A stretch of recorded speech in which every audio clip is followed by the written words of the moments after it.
नमस्कार। हम आज नगर सेवक दिनेश बुब के साथ में कार्यकाल समाप्त हो रहा है 8 तारीख को। इन 5 वर्षों में अमरावती में जो भी नगर सेवक चुनकर आए हैं उन्होंने 5 साल का क्या लेखा जोखा, क्या खोया क्या पाया, क्या उम्मीद थी और क्या कर पाए और क्या नहीं कर पाए, कौन सी उम्मीद बाकी, कौन से काम बाकी है।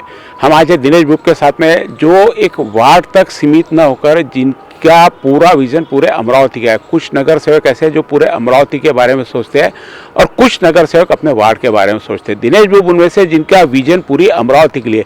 निश्चित रूप से आज हम उनसे चर्चा वार्ड पर सीमित न रखकर पूरे अमरावती शहर पर चर्चा करेंगे कि अमरावती शहर के बारे में उन्होंने क्या सोचा था, हॉकर्स जोन के बारे में क्या सोचा था, अमरावती की सुंदरता के बारे में क्या सोचा था, अमरावती का विकास होना चाहिए इसके बारे में क्या सोचा था, एजुकेशन के बारे में क्या सोचा था और क्या उसकी पूर्तता हुई है या नहीं हुई, तो क्या कमी रह गई और क्या उम्मीद और अभी बाकी है।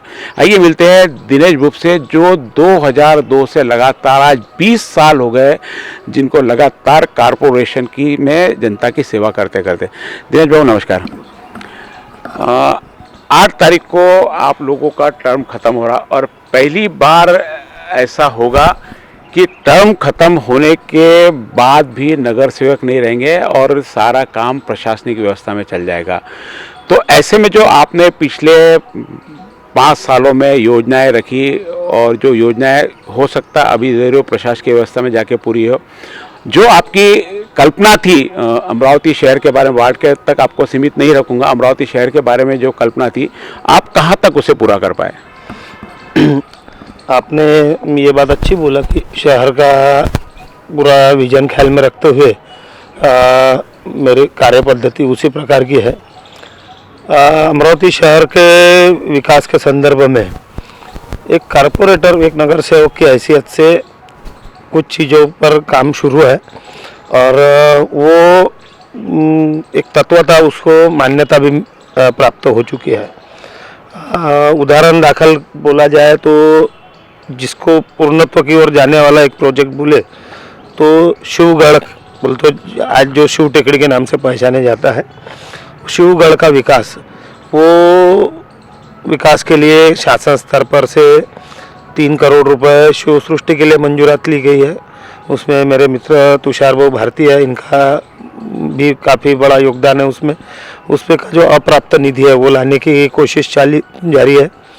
शिवगढ़ का एंट्रेंस अच्छा होना चाहिए, इसलिए 1 करोड़ रुपए नगर विकास विभाग की तरफ से किसी भी पर्पज से मुझे प्राप्त हो सकते थे, लेकिन मैंने अपने प्रभाग का विचार न करते हुए अमरावती शहर का जो वैभव है शिवगढ़, उसके लिए 1 करोड़ रुपए का निधि इधर डाइवर्ट किया है। उसके अलावा शासन स्तर पर शिवगढ़ के विकास के लिए इस बजट में एक ठराविक रकम की तरतूद हो, इस हिसाब से भी कोशिश जारी है। कल मैं मुंबई जाने वाला हूँ और वो भी काम पूर्णत्व की ओर जाएंगे। इस काम में मुझे नगर विकास मंत्री सन नामदार एकनाथ जी शिंदे, आदित्य जी ठाकरे, पर्यावरण मंत्री और पालक मंत्री यशोमती ठाकुर, इनका पूरा सहयोग प्राप्त है। उसके अलावा महानगर पालिका ने वडाली तालाब, जहाँ पे टूरिज़्म के हिसाब से काफ़ी अच्छा स्कोप था, दुर्दैव से वहाँ की जो भौगोलिक और सामाजिक परिस्थिति थी, गुंडागर्दी बाकी सब चीज़ों के तहत वो बंद हो गया है। उस समिति का भी मुझे महानगर पालिका ने अध्यक्ष बनाया है। मेरे अलावा उसमें सभागृह नेता तुषार भारती है, पूर्व महापौर विलास इंगोले, विरोधी पक्ष नेता बबलू शेखावत और महापौर चेतन गावंडे, ये सब सदस्य है। उस जगह पर एक जागतिक लेवल का पर्यटन स्थल बने, इसलिए ठहराव किया गया, ठहराव मंजूर हुआ और उस विषय पर एक एमटीडीसी और टूरिज़्म विभाग, पर्यावरण विभाग के साथ में एक हाई लेवल की मीटिंग भी हो चुकी है और वो तालाब का स्वच्छता के लिए सम्माननीय पर्यावरण मंत्री आदित्य जी ठाकरे, इन्होंने निधि देना कबूल किया है और वो प्रोजेक्ट के लिए डीपीआर बनाने के लिए, आप अंदाज़ा लगाइए कि सिर्फ डीपीआर बनाने के लिए 1 करोड़ रुपए की डिमांड की गई है। तो प्रोजेक्ट कितना बड़ा होगा? प्रोजेक्ट का प्लानिंग बनाने के लिए 1 करोड़ रुपए का निधि, उसलिए भी कल सोमवार को मीटिंग है मुंबई, वो भी दिशा में एक कोशिश चालू यानी ये जो आपका प्रयास है ये अमरावती के टूरिज्म के लिए कि अमरावती में बाहर से भी लोग आना चाहिए उस टूरिज्म अमरावती में अगर ये 3-4 साल में अगर ये प्रोजेक्ट बनता है तो एक मध्य भारत का सबसे बड़ा 125-150 एकड़ में का जहाँ 2 तालाब है और उसके साथ में नेचुरल फॉरेस्ट की एक उसको अटैचमेंट मिलेंगी, एयरपोर्ट की कनेक्टिविटी मिलेंगी, उसके साथ साथ में नेशनल हाईवे की कनेक्टिविटी मिलेंगी और एक शहर के बीच में मेट्रो सिटी में सेमी मेट्रो है अपना, वहाँ पे करीबन एक अंदाजा पकड़ा तो 5,000 लोग बाहर के आएंगे। शेगांव का जैसा आनंद सागर है उससे काफ़ी बड़ा प्रोजेक्ट यहाँ बनने जा रहा है और उसको शासन स्तर पर से मान्यता भी मिल चुकी है। ये एक दूसरा महत्व का विषय। तीसरा, एक शहर में रोज़मर्रा अपन घूमते हैं फिरते हैं तो कुछ चीज़ें रास्ते पे के ट्रैफिक को देख के खटकती है। उसके ऊपर मनपा के अमरावती के सहायक आयुक्त राहुल ओगले, इनके साथ में मैंने एक हॉकर्स पॉलिसी ड्रॉ की है। अगर हॉकर्स पॉलिसी पे अगर बोलने जो तो 1 घंटा उसी पे कम गिरेगा, लेकिन ये जो एक शॉर्ट में बताता हूँ कि जो हॉकर्स जिनके ऊपर प्रशासन को हमेशा वो दूसरी ओर रहते हैं और प्रशासन इस ओर रहता है, इनके ऊपर नियंत्रण के लिए प्रशासन का साल का कम से कम 60-70-80 लाख रुपए खर्चा होता है। हमने इस प्रकार की पॉलिसी ड्रॉ की है कि हॉकर्स विरोधी पक्ष में न रहते हुए व्यवस्था सिस्टम का एक पार्ट बनेंगे, उन्हें लाइसेंस दिया जाएगा, उनका एनरोलमेंट होगा और वो एक डिस्ट्रीब्यूटर की एक चेन सेवा पुरवठादार ये एंगल से उन्हें देखा जाएगा।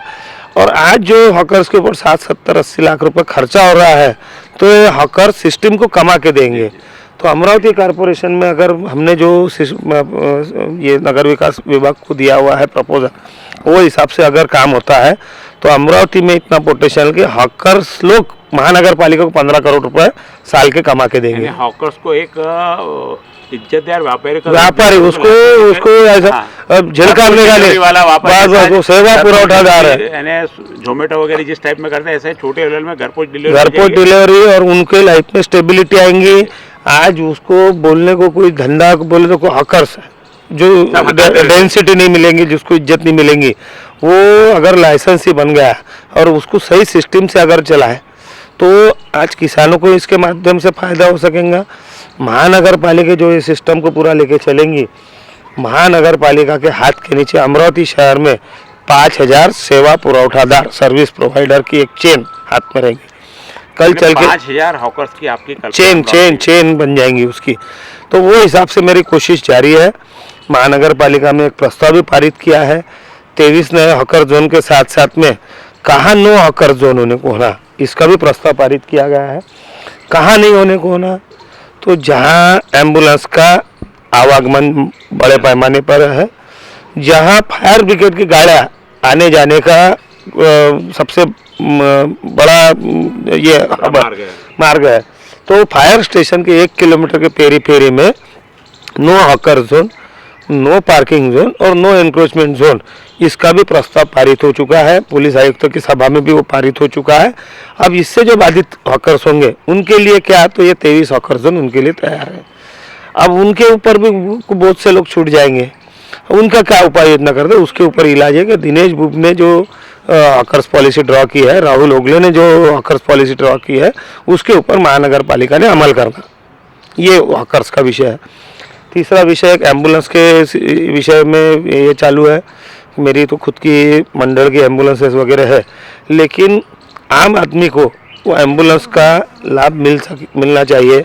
बहुत सी बार हमारे जैसे नगर सेवकों को खुद के जेब में से पैसे पे करना पड़ता है, तो उसके लिए एक ऐसी चेन बनाने का जिसमें ATG के अंतर्गत जिनको डोनेशन में टैक्स नहीं लगता, ऐसी कुछ संस्थाएं जोड़ने का।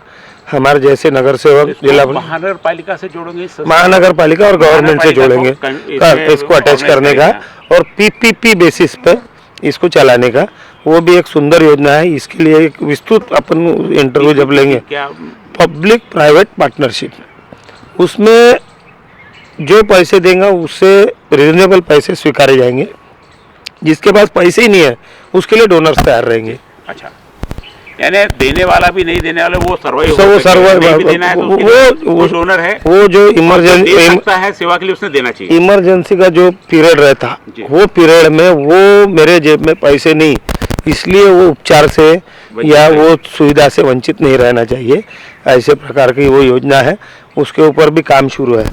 उसके अलावा रहा प्रभाग का विषय, तो प्रभाग में रास्ते, नालियाँ, साफ सफाई, मच्छर, ये वो समस्या है।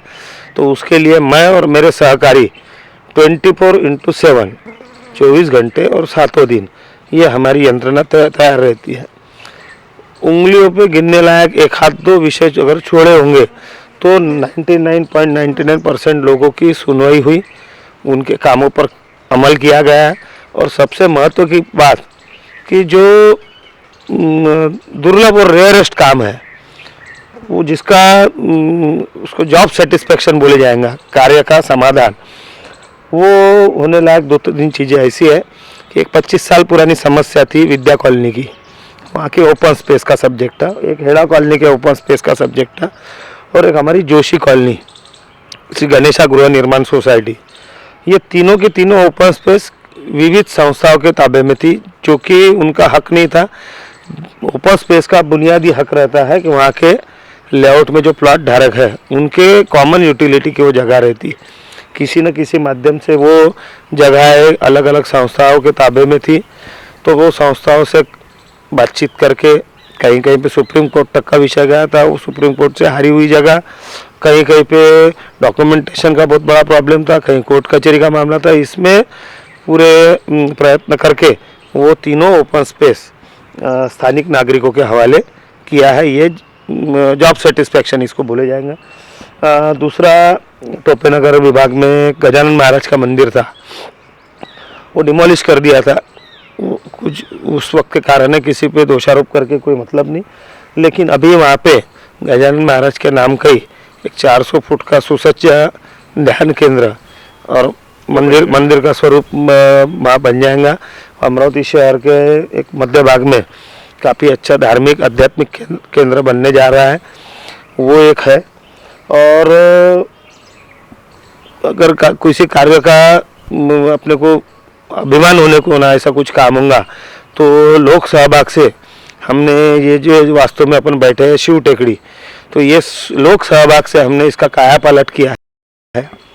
यहाँ कानून छोड़ के हर किसी का राज था पहले, आज सिर्फ कानून का राज है। पहले यहाँ शरीफ आने को डरते थे, अभी यहाँ बदमाश आने को डरते हैं। इतना हमने काया पलट कर दिया। हमने ये बताया शिव टेकड़ी, पहले माल टेकड़ी, फिर शिव टेकड़ी, अब शिवगढ़, अब नाम धीरे धीरे बदल गया, परिवर्तन हो रहा। निश्चित कोई ना कोई उद्देश्य इसके पीछे रहता हो। एक सौंदर्यकरण के अलावा भी जनता के फायदे के लिए क्या उद्देश्य है? जनता का फायदा इसका ये है कि हेल्थ इज वेल्थ। सबसे अच्छा यहाँ ऑक्सीजन का इतना भंडार है और वो निरंतर बढ़ते जा रहा है।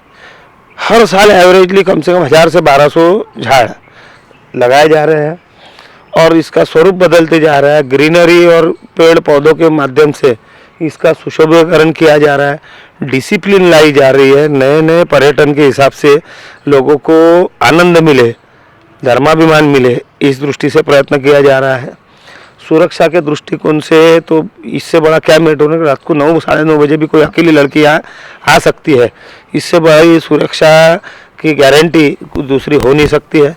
दोपहर के सत्र में छोटे बच्चे हैं, स्कूल कॉलेज के बच्चे हैं, बिन दिक्कत अकेले आ सकते हैं। तो ये सब चीज़ें यहाँ पे तैयार की है। व्यायाम के लिए एक छोड़ के अनेक पर्याय यहाँ उपलब्ध है। ग्रीन जिम है, एक देसी व्यायामशाला है, एक मल्टीपर्पज़ मॉडर्न जिम है। उसके अलावा 4 अलग अलग प्रकार के वॉकिंग ट्रैक है जो कहीं मिलेंगे नहीं इतने अप एंड डाउन वाले हिली एरिया में। तो ये सब चीज़ों का उपभोग यहाँ पे आनंद सिटी के मध्य में लोग लेते आ रहे हैं, निरंतर लेते आ रहे हैं। यहाँ पे आपको बताने को अगर गया तो ये जो पीछे का ट्रैक देख रहे हैं, यहाँ 2013 तक का जो खुला शौचालय था ये स्त्रियों का था, उसके आगे पुरुषों का। जो ऊपर का ट्रैक है उससे 20 मीटर 15 मीटर ऊंचा, वहाँ से भी लोग जाना आना नाक को रुमाल बांध के जाना पड़ता था। यहाँ हमने सब लोगों ने प्रयत्न करके इस स्टेज पे लाया है कि जो महिलाएं यहाँ पे शौच स्थान का इस्तेमाल शौचालय के तौर पर करती थी, उनको उनकी सुविधाएं उपलब्ध करा के देने के बाद में उन्हीं महिलाओं के हाथ से हमने वन भोजन का कार्यक्रम आयोजित किया, जिसमें तत्कालीन पालक मंत्री, विभागीय आयुक्त, मनपा आयुक्त, कलेक्टर, सभी बड़े बड़े अधिकारी लोग और महानगर पालिका के अधिकारी लोग आए और वही महिलाओं को खाना बनाने को लगा, उन्हीं के हाथ से परोसने लगा। इतना सुंदर वातावरण में 6 महीने के अंदर चेंज किया।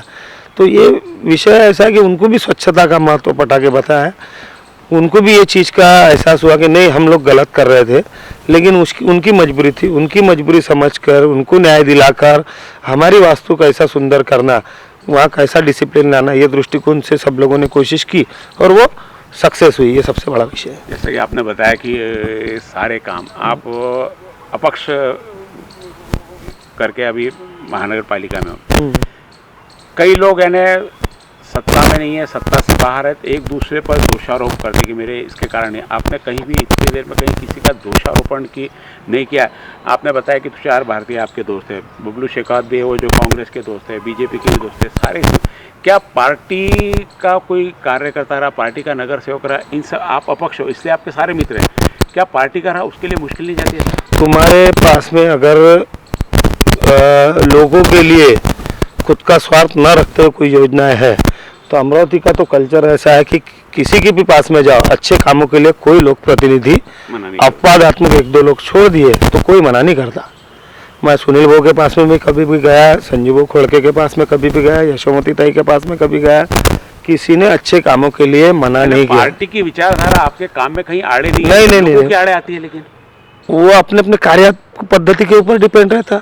अधिकार तो सबको समान दिए हैं, इतने कारपोरेटर होके गए हैं, सभी को अधिकार समान दिए गए, कोई उसका कैसा इस्तेमाल करता है और इस्तेमाल करने की पद्धत कैसी रहती है उसके ऊपर डिपेंड है सब कुछ। जैसे हमने देखा कि आपने बहुत ज़्यादा समय मालटेकरी के ऊपर से, हमने कभी मिलना हो तो आपको मालटेकरी पे आकर मिल सकते हैं। क्या इन सारी चीज़, जैसे आपने बताया कि आपके कार्यकर्ता बाकी लोगों काम, तो आपके साथ में और भी लोगों को आपके शरीर का नगर सेवक बन के आपके साथ में काम करना पड़ता है आपके वार्ड में, प्रभाग में, क्योंकि प्रभाग के तरफ आप पूरा बड़े बड़े विजन में जा रहे हैं, तो प्रभाग पे भी कहीं ना पूरा गैल है। मेरा एक स्वभाव है, मेरा फोन 6-6 महीने तक का स्विच ऑफ नहीं होता। कितने? 6-6 महीने तक स्विच ऑफ नहीं होता। हुआ भी तो मेरा फ़ोन डाइवर्ट रहता राजू शर्मा के मोबाइल पे।